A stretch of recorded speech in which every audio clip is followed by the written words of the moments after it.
Yo, salut tout le monde, c'est FanF4 à l'appareil, j'espère que vous allez bien. Aujourd'hui on se retrouve pour une nouvelle vidéo théorie sur Dragon Ball Super et on va plutôt se concentrer cette fois sur Xenoverse, surtout sur Demigra, mais également Mira, Towa, etc. Alors pourquoi je pense que dans la suite des aventures de Dragon Ball Super, donc à partir de l'arc prochain je pense même directement, on va se retrouver en fait avec un arc à la Xenoverse, voire peut-être même la fin de Xenoverse qui va être mis dans... la fin de Xenoverse, plutôt qu'avec le cliffhanger à la fin de Xenoverse, ce sera en fait plutôt que de faire un Xenoverse 2, faire la suite en série, donc dans Dragon Ball Super. Alors plusieurs points que je pense qui pourraient donc être crédibles que Xenoverse devienne une série à part entière dans Dragon Ball Super. Premier point, on sait maintenant que Toriyama a décidé, et les autres personnes également ont décidé, que Xenoverse faisait partie de l'univers étendu de Dragon Ball. Dans cet univers étendu de Dragon Ball, on a également Dr. Slug et Jaco. On sait tous que, et aussi Nico Majin, on sait tous que Jaco et a fortiori Dr. Slug se sont déjà retrouvés tous les deux dans l'œuvre originale, donc dans l'œuvre de Dragon Ball. Dr. Slug, on voit pratiquement tous les protagonismes de Dr. Slug dans le tome 7 de Dragon Ball, dans les animés également, je ne sais plus quel épisode, mais on les voit également. Dans Jaco tout simplement, il y a le patrouilleur galactique Jaco qui se base dans l'univers Dragon Ball, et on revoit Jaco dans Dragon Ball Super également, il est pris dedans. Donc tous les personnages au final de l'univers étendu finissent à un moment ou à un autre pratiquement par arriver dans Dragon Ball Super. On n'a pas encore vu Nico Majin, mais ça sera à mon avis, ça va pas tarder je pense, on va peut-être le revoir à un moment ou à un autre, ça pourrait être cool. Nico Majin c'est un personnage que j'aime bien. Donc on se retrouvera donc dans cet univers étendu avec du Xenoverse. Donc déjà, qu'est-ce qu'on pourrait en penser? Pour moi, je pense que le prochain ennemi avec les cheveux blancs, ça sera Vados. Personnellement, j'ai fait une théorie là-dessus. Ou Zeko, donc un personnage créé par Toitaro, parce qu'on sait que des personnages de Toitaro vont être inclus dans l'œuvre plus tard. Ça a été déjà pas vraiment dit ouvertement, mais largement présagé. Mais je pense qu'on va avoir incessamment sous peu un méchant tiré de Xenoverse. Un méchant qui a les cheveux blancs, qui s'appelle Mira, tout simplement. D'ailleurs, dans sa dernière interview, Toriyama dit tout simplement qu'il va avoir un personnage à voir avec le futur qui va plaire beaucoup aux enfants. Alors Mira, tout simplement, vient de Mirai, donc qui veut dire futur. Beaucoup de personnes ont pensé à Mirai Trunks, moi le premier, mais je pense qu'il y a peu de chance au final, parce que j'y réfléchis. Toriyama dit c'est un personnage qui plaira beaucoup aux enfants. Et en réfléchissant, les enfants actuels de notre époque, pour qui est entre guillemets plus dessiné Dragon Ball Super, ne connaissent pas spécialement tous Dragon Ball Z. Dans Dragon Ball Z, il y avait Mira Trunks qui était mis énormément en avant. Dans Dragon Ball Xenoverse, on a certes de nouveau Mira Trunks, mais il est quand même beaucoup moins mis en avant que Mira et Towa et tout ça qui sont les méchants principaux. Mira vient de futur, personnage qui va plaire beaucoup aux enfants. Le jeu est sorti il y a un peu plus d'1 an, Xenoverse, donc je pense que c'est plutôt Xenoverse qui touche plus les enfants que Mira Trunks. Donc je m'attends à voir donc Mira comme prochain ennemi. Cheveux blancs, il a une forme appelée Super Mira, qui est tirée donc de Dragon Ball Heroes, qui ressemble énormément à un Super Saiyajin dans cette forme-ci, avec ses cheveux style Super Saiyajin et tout. Et donc comme on disait que, comme Toriyama disait tout simplement que le Super Saiyajin White, Super Saiyajin blanc, était à la base pensé pour remplacer plutôt le Super Saiyan Blue. À la base, les deux étaient un Super Saiyan blanc, mais il a dit que ça va trop ressembler au prochain ennemi. Et quand on voit que Mira a une forme Super Mira avec des cheveux à la Super Saiyan et qu'en plus elle a des cheveux blancs, on ne peut que se dire ok, ça à mon avis c'est Mira. Mais bon, à moins que ce soit Zeko, parce que comme je vous l'ai dit, Zeko est un Super Saiyan, enfin c'est un Son Goku maléfique entre guillemets, avec des cheveux blancs, et il n'y a qu'une coupe à la Super Saiyan. Donc, ça peut être Zeko également.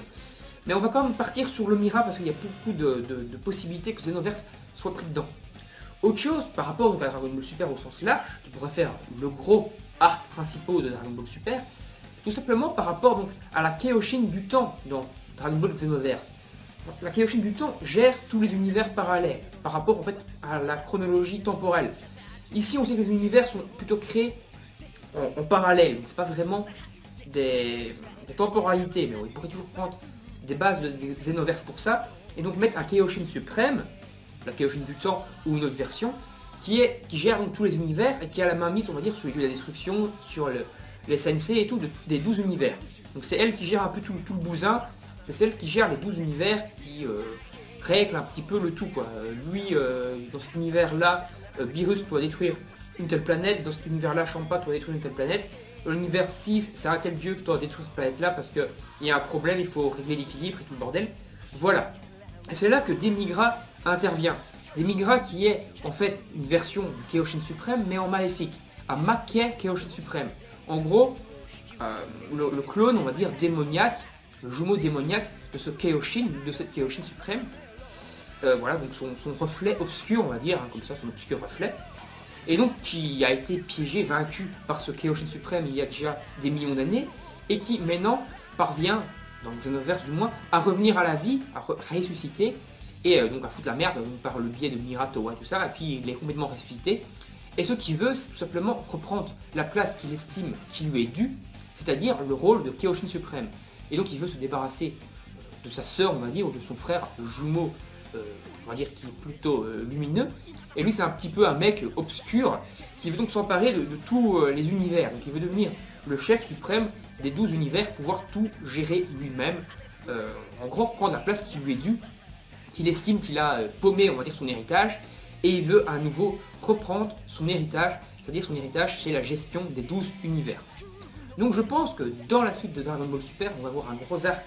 On va affronter Mira et Towa qui, par le biais, donc qui seront envoyés par Demigra pour foutre de la merde dans les univers, pour forcer le Kaioshin suprême à se montrer, à s'exposer un peu plus et à aller essayer de régler ces univers. D'ailleurs, ça serait l'occasion pour nos héros de visiter les 12 univers, parce qu'ils devront aller dans chaque univers pour régler les trucs que Mira, Towa et Demigra foutront la merde, quoi. Ils feront un tel ennemi, le posséderont en mode dark, là, comme dans le Xenoverse, ou un tel personnage, ils le feront foutre la merde dans cet univers-là, détruire des planètes, tout ça.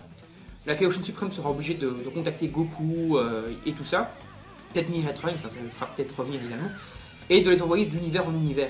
Elle va être obligée de se montrer, de s'exposer, parce qu'elle ne pourra pas aller elle-même régler tout ça, parce qu'elle devra gérer quand même les autres univers en même temps, et elle devra, dès qu'il y aura un événement qui va péter, elle va devoir dire il faut que vous alliez à cet endroit-là, parce que ça pète dans cet univers-là, allez-y, et ainsi de suite.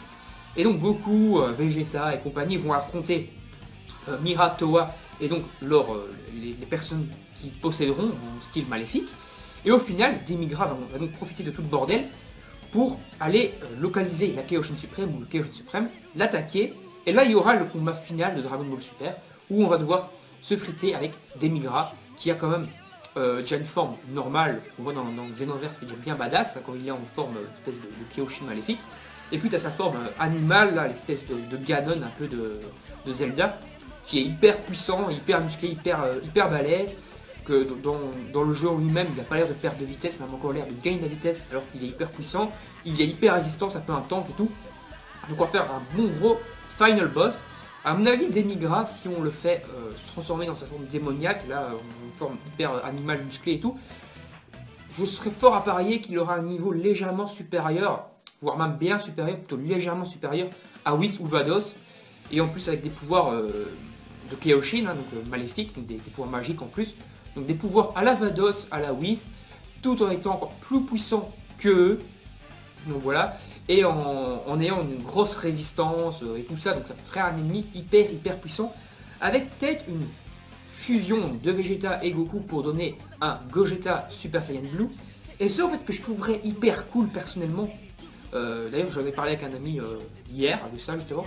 C'est lui qui m'a donné cette idée, cette puce à l'oreille. Ce qui serait cool comme transformation pour Goku et Vegeta, ça serait en fait un Super Saiyajin Blue, enfin un Super Saiyajin 3 Blue. C'est-à-dire le Super Saiyajin Blue, avec des longs cheveux, des sourcils partis et tout, ça pourrait être hyper badass. Et si tu nous prends un Gogeta Super Saiyajin 3 Blue, oh là putain là, mais là les fans ils vont jouir quoi. Ça pourrait bien déchirer.